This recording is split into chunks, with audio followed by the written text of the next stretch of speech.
Bom dia, sexto A, boa tarde, sexto B. Então, vamos dar continuidade aqui aos nossos módulos. E agora o módulo 16.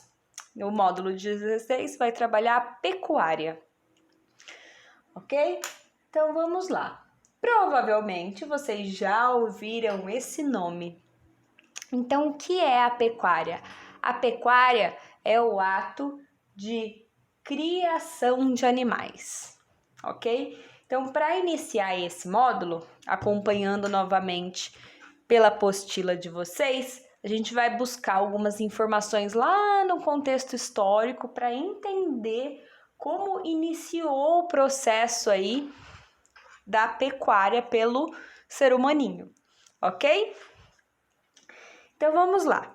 O início aqui, olha, fala da caça e da pesca. Então, a caça e a pesca eram duas atividades utilizadas pelos nômades e grupos pré-históricos que utilizavam a coleta e a caça para sobrevivência, né? Então, usufruindo aí dos elementos da natureza para sua alimentação, né? Lembrando que principalmente os povos nômades, se tratando de caça e pesca, era uma atividade muito utilizada. Por quê? Porque os povos se locomoviam de regiões para regiões e das diversas regiões que passavam encontravam aí essa forma de alimentação.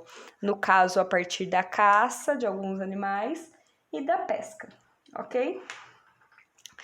Mas, quando falamos de caça e pesca, colocamos aqui como uma necessidade. Mas como nós conhecemos o ser humaninho e a partir do desenvolvimento da necessidade aí humana, surgiram algumas consequências. Consequências, nesse caso, negativas, né? Então, muito ouvimos falar sobre a extinção de espécies. Então, uma das grandes consequências aí dessa caça excessiva, tá? Ah, mas por que a caça que não é excessiva não tem tanto problema assim? Não, porque a natureza ela tem o seu equilíbrio, né? Se tinham uns grupos nômades lá no passado que eles caçavam para sua alimentação. Então, vamos pensar em quantidades. Vou dar números práticos para entendermos, tá? Então, vamos imaginar que a população inteira de porcos selvagens era de mil indivíduos de porcos selvagens. E uma população nômade, por ano, caçava 5 porcos selvagens. Então, essa quantidade, ela era reposta aí pela natureza, por conta da sua dinâmica natural. Agora, se a população cresceu, né, a população passou a ser concentrada em grandes grupos e a população anual era de 1.000 porcos selvagens e ela passou a caçar 700 porcos selvagens no ano, então acontece um desequilíbrio ambiental. Então, uma das grandes consequências aí da caça excessiva, no caso, é a extinção de espécies. E quando nós falamos de extinção de espécies, a gente está falando de um sistema, né? Então, o sistema, a biodiversidade, ela vai acontecer o processo de desequilíbrio. O que isso significa? Eu já falei, nós já trabalhamos sobre isso, que a natureza ela é um sistema complexo e completo, onde todos os elementos dependem um do outro, né? E está em constante equilíbrio. Então, se tem aí a extinção de uma espécie, ou a diminuição muito brusca, né? Grande aí de uma espécie, acontece o desequilíbrio nesse sistema, que é um sistema natural. Quando eu falo desequilíbrio, gente, a gente não está falando somente dos animais. Então, eu vou dar um exemplo. Então, foi extinto uma espécie de mamífero. Um mamífero de grande porte aí. Vamos pegar uma onça pintada, que é um animal que está em extinção e um animal típico aqui do nosso território. Então, a diminuição intensa desse animal vai gerar um desequilíbrio. Então, ela faz parte de uma cadeia alimentar. Então, nessa cadeia alimentar, tem lá alguns animais que faz parte do cardápio aí desse animal. Então, vamos pegar um javali, vamos pegar macaco, enfim, alguns animais. E aí, o que acontece? O excesso, a falta do animal em extinção, no caso da onça, vai causar um desequilíbrio em toda a cadeia. Então, se não tem mais a onça se alimentando lá de uma espécie de macaco, o macaco vai super se reproduzir e vai ser prejudicial para uma espécie de uma vegetação específica e assim por diante. Então, é um desequilíbrio no sistema. Eu já dei o exemplo para vocês de um celular, né? Então, o celular ele é um sistema que todas as pecinhas precisam funcionar. Então, se uma pecinha não funciona, acontece um problema. E aí, esse desequilíbrio é em todo o ecossistema, que vai gerar num animal específico extinto, que vai gerar num outro animal, talvez num micro-organismo, numa espécie da flora, na questão vegetal, uma bactéria e assim por diante. Então, o desequilíbrio ambiental é um problema aí uma consequência da caça excessiva. Aqui na página 218 tem uma imagem aqui que é bem chocante, né? Que é intitulada Pare todos eles. Em tradução livre, a campanha da ONG, WWF, alerta para a caça e o comércio ilegal de animais em diversas regiões do globo. Aí no caso aqui tem, acho que é rinoceronte e caçadores aqui, né?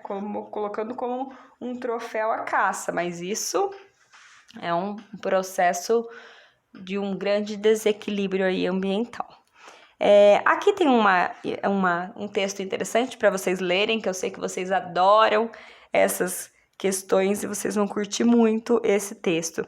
É a extinção da ave elefante, uma ave pré-histórica que entrou em extinção.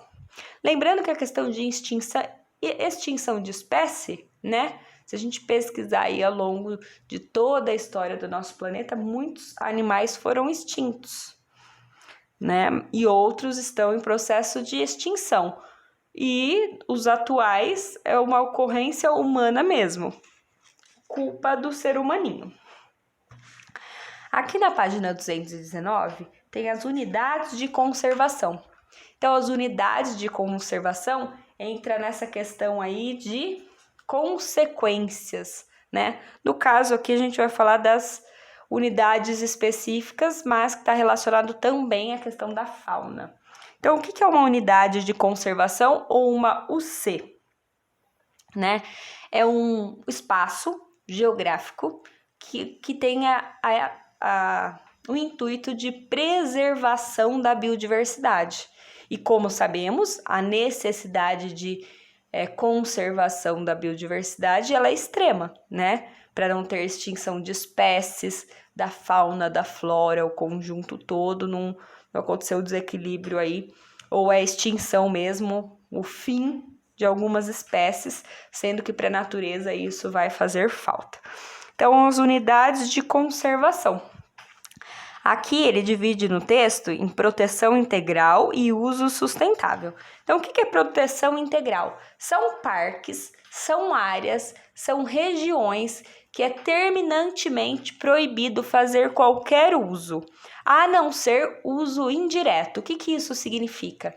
Quem já foi visitar algum parque estadual, parque federal, né? Que é um parque lá que tem o Cerrado preservado, a Mata Atlântica preservada, a área de preservação da Caatinga, dos mangues. Então, são unidades de conservação. Então, por que foi denominada, algumas áreas são denominadas áreas de conservação, aí, unidades de conservação, para manter aí, para preservar essa biodiversidade. Mais uma vez, quando eu falo de biodiversidade, não é só sobre animais, é sobre fauna, que são os animais, e flora, que é a vida vegetal, e tudo isso forma um sistema. Então, tem as unidades de proteção integral, que não pode ser feito uso nenhum da área, a não ser usos indiretos. O que significa uso indireto? Ecoturismo ou pesquisa. Então, pesquisadores vão até essas áreas coletar material para suas pesquisas, até porque a ciência nós sabemos que é muito importante, ela que traz as informações aí para nós. Ou para ecoturismo. Então, quem já foi visitar, já foi fazer uma trilha, um passeio aí em algum parque, entende que não pode tirar nada, né? A gente vai, conhece, visita, aprecia, faz o uso daquele ambiente naquele momento e vai para casa. Então, apreciação. Isso que é o uso indireto. E o uso sustentável. As unidades de conservação de uso sustentável, ela tem uma utilização restrita, controlada. O que isso significa? Significa que pode ser feito um uso ali, até de extração de alguma coisa, mas que é controlado. Existe uma lei por trás que controla isso, ok? Então, essa é a parte aqui das unidades de conservação na página 219. Continuando. Criação de animais. Então, o que significa essa criação de animais? Lá no passado, no período do Neolítico, que vocês já estudaram história esse período, os animais eles não eram domesticados. O que isso significa?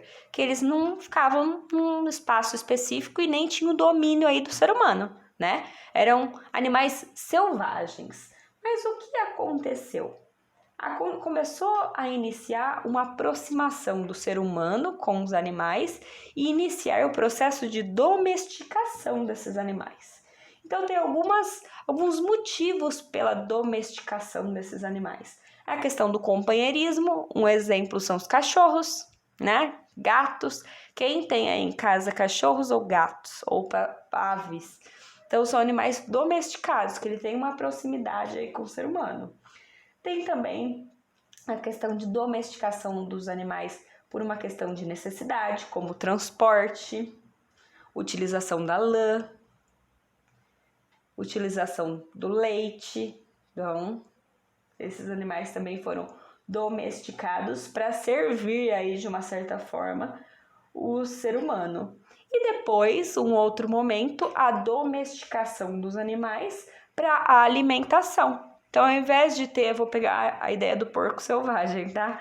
Ao invés de ter lá o porco selvagem na natureza e caçar o porco selvagem na natureza, o ser humano lá no passado entendeu, opa, ao invés de eu ter o animal solto, ter todo o trabalho de ir lá buscar o animal para minha alimentação, eu vou manter ele preso num espaço. Assim, ele vai estar próximo da minha necessidade, né? No caso aí, o exemplo que eu estou dando da alimentação. E quais são esses animais que consideramos animais domesticados? São porcos, aves, cabras, cavalos, bois, peixes, abelhas. Então, são animais, né, como exemplo aí de domesticados. Então, que tem a criação aí restrita num espaço para atualmente a nossa alimentação, ok? E aí tem uma coisa muito interessante, que com o avanço aí dessa domesticação dos animais e o avanço da ciência, surgiu a engenharia genética. Aqui, ó, nessa página 221 vai falar para vocês um pouquinho sobre, e aqui no Saiba Mais tem o caso da primeira clonagem aí de animal, que foi a ovelha Dolly. Então, o que é essa engenharia genética? É a ciência que ela vai pesquisar a fundo formas de modificação genética, né? O que é essa modificação genética? É pegar o DNA, o gene, o código lá do indivíduo, no caso aí são dos animais, né? E fazer uma modificação nesse gene. O que isso significa? Significa que essa engenharia genética, ela trouxe um avanço para esse processo de domesticação.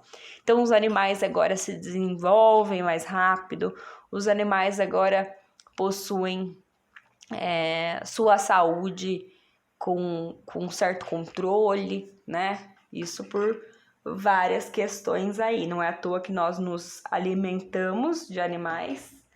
Então, carne bovina, de ave, peixe, e nós não temos nenhum prejuízo quanto a isso. Afinal de contas, a engenharia genética, ela cuida dessa parte aí da qualidade, desenvolvimento, maior produção, ok? E aí, essa questão, aí ó, depois vocês dão uma lidinha aqui no Saiba Mais, sobre a clonagem da ovelha Dolly, que foi lá em 2003, parece tão recente, mas já faz bastante tempo, né? E o último tópico nosso aqui, a questão das formas de produção pecuária. Então, pecuária é a criação de animais e como esses animais podem ser criados. Então, eu vou colocar para vocês 3 formas diferentes de criação de animais. Então, a primeira aqui, ó, na página 223, tem esses 3 nomes, que são os nossos famosos palavrões, que eles estão em negrito, né? Estão destacados aqui, ó. Pastoreio nômade. O que isso significa?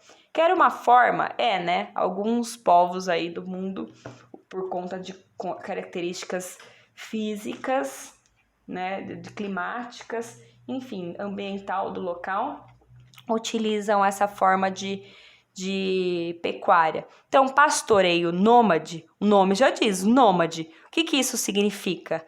É dado em alguns lugares com condições climáticas específicas, onde esses pastores, né, eles vão se locomovendo de lugar para lugar de acordo com as características do ambiente que são favoráveis, né? Então, aqui vocês têm uma imagem dos beduínos que criam camelos e ocupam a área de clima mais rigoroso, clima mais seco, se comparado aos que criam cabras e ovelhas.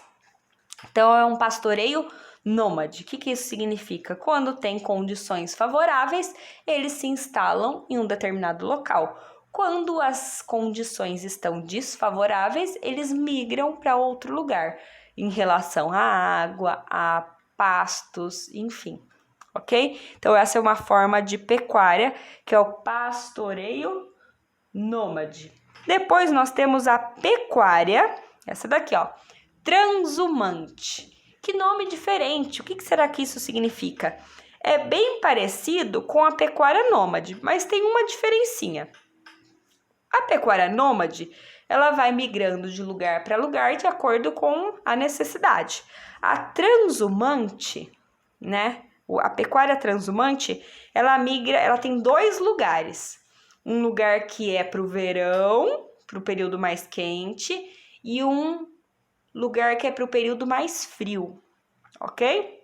Então, isso que é transhumante. Tem essa migração aí, essa modificação essa mudança de espaço, mas é um lugar restrito e muda de um lugar para o outro apenas. Então, num período mais frio, muito frio, o que acontece? A produção aí, a pecuária, ela é levada para as áreas mais baixas, onde as temperaturas são melhores. Porque lá no topo da montanha tem o quê? Neve. Então, não é propício à pecuária. E num período mais quente, onde tem a possibilidade e a presença de chuva, e as temperaturas também são mais quentes, a pecuária sai das regiões mais baixas e vai lá para o topo da montanha, que aí a neve já derreteu e surgem alguns pastinhos lá com vegetação mais rasteira, gramínea. Então, essa é a pecuária transhumante, a modificação de 2 lugares apenas, de acordo com a estação do ano. Um período frio vai para baixo do relevo, o período quente vai para cima, ok? E a última é a pecuária sedentária. A pecuária sedentária é a criação parada. tá sedentário, tá parado, ok? Então, é a criação que nós temos atualmente, né? A criação nos pastos específicos, nas granjas, certo? Então, essa é a pecuária sedentária, é a pecuária que é apenas em um lugar. E a pecuária sedentária, a gente divide em dois tipos diferentes de pecuária sedentária. A pecuária extensiva e a pecuária intensiva. A pecuária extensiva, eu vou dar o exemplo do gado, tá? Do boi. A pecuária extensiva, esses bois são criados em grandes pastagens, onde tem um investimento, mas não tanto. Então, os pastos são vastos campos, pastos gigantes, e que o gado é colocado nesses pastos para ele ir pastando e ganhando resistência, crescendo, engordando, para depois virar nosso bife no café no almoço, certo? Então, essa é a pecuária extensiva. Existe um investimento, existe uma técnica, mas é em grandes áreas. E a pecuária intensiva, é intensa. Aqui vocês têm uma imagem, um exemplo, que mostra a questão das galinhas.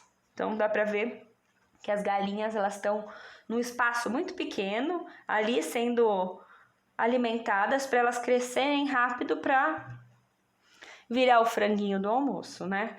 Mas eu vou voltar aqui no exemplo do boi, como eu dei do primeiro, vou dar agora do segundo, a questão intensiva. O que seria essa pecuária intensiva? São os animais criados em áreas mais restritas e com muito investimento. Então, ao invés de ser um pasto gigantesco, vai ser um pasto menor, onde os animais serão mais assistidos. O que isso significa?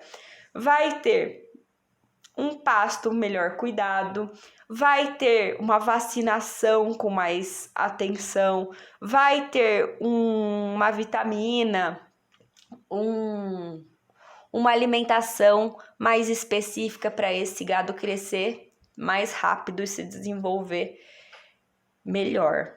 Ok? Então, essa é a diferença entre a extensiva, que são grandes pastos, que tem um investimento, mas não tanto, e a intensiva, que são pastos menores e com muito investimento. Então, se tem um investimento, significa que o animal tem que se desenvolver mais rápido, melhor, com maior qualidade. Ok? Acharam difícil esse módulo? Ele é bem curtinho, então todos os tópicos que eu vim trabalhando aí com vocês tá em texto corrido, mas é bem tranquilinho, tá bom? Lembrando que vocês já viram um pouquinho disso anteriormente nas séries anteriores, né? Então agora eu vou passar as atividades, que são poucas. Então, a primeira atividade está lá na página 222, que é a atividade número 1. Então, aqui tem um gráfico gigantesco. Mundo, quantidade de carne consumida por ano. E aí é o de 1961 até 2014. E aqui as cores, olha, na legenda, mostra o tipo de criação aí, né? Suína, que é o azulzinho, que é esse daqui, ó, que são os porcos. Ovina, que é o roxinho. Caprina, que é o amarelo. E bovina, que é o verde. De 1961 até 2014. E aqui, ó, tá em milhões de animais. Ok? Então, primeira atividade. Considere a domesticação dos animais para responder as perguntas. Qual transformação do modo de vida dos seres humanos a tornou possível e o porquê? Então, o que aconteceu aí, no que os seres humanos se transformaram que teve a necessidade e a possibilidade de domesticar os animais? B. Quais foram os benefícios aos seres humanos? Então, a partir do momento que houve aí a domesticação dos animais, Quais foram os benefícios para o ser humano? Facilitou? Por quê? C. Seria possível desenvolver a pecuária em áreas urbanas, obtendo resultados semelhantes aos do Brasil atualmente? Então, o que vocês acham? A pecuária em larga escala, em números gigantescos, seria possível ser realizada dentro das cidades? Se sim, o porquê? Se não, o porquê? Pensem. E a atividade 2, lá na página 225, pede: escreva um breve texto relacionando os fatores naturais e físicos aos tipos de pecuária desenvolvida em determinadas regiões. Então, por exemplo, nem todo tipo de criação acontece em todas as regiões do Brasil, né? Alguém já viu aqui no estado de São Paulo grandes fazendas que criam boi? Alguém já viu? Grandes fazendas, imensas fazendas? Não. Mas na região centro-oeste do Brasil, principalmente ali no Mato Grosso do Sul e no Mato Grosso, as fazendas que criam os bois são fazendas gigantescas. Ah, mas no estado de São Paulo não tem nenhum criadouro, nenhuma pecuária? Tem. Por exemplo, de aves ou de porcos. Ah, mas a de aves não precisa de uma fazenda gigantesca. Não, porque as aves elas são criadas em espaços menores. Então, é possível que algumas regiões, algumas cidades, alguns estados tenham a sua pecuária específica por vários fatores: espaço, clima, especialização, né? Então, tipo, concentrar ali uma pecuária em um lugar específico porque já tem um certo desenvolvimento, pesquisa ligada à área, enfim. Mas deem uma pesquisadinha aí ou procurem uma pecuária específica, de um animal específico e pesquisem para saber onde está concentrado e o porquê. Então, essas informações são muito claras aí, tem todo, só dá um Google, ok? E depois tem os testes. Os testes, eles estão muito legais, porque eles estão fazendo, olha, leitura de gráficos. Então, o primeiro tem 3 gráficos para analisar e depois aí umas afirmativas para vocês considerarem verdadeiras ou falsas. A segunda, a interpretação. A vaca foi para o brejo. Quem nunca ouviu isso, né? Um ditado popular. E depois o em casa. Ok? Então, muito tranquilas essas atividades. Muito tranquila aí o módulo 16. Qualquer dúvida, me escrevam, leiam o módulo, realizem as anotações porque é importante e estamos já em vésperas da nossa última prova no ano, ok? Então, tchauzinho, até mais!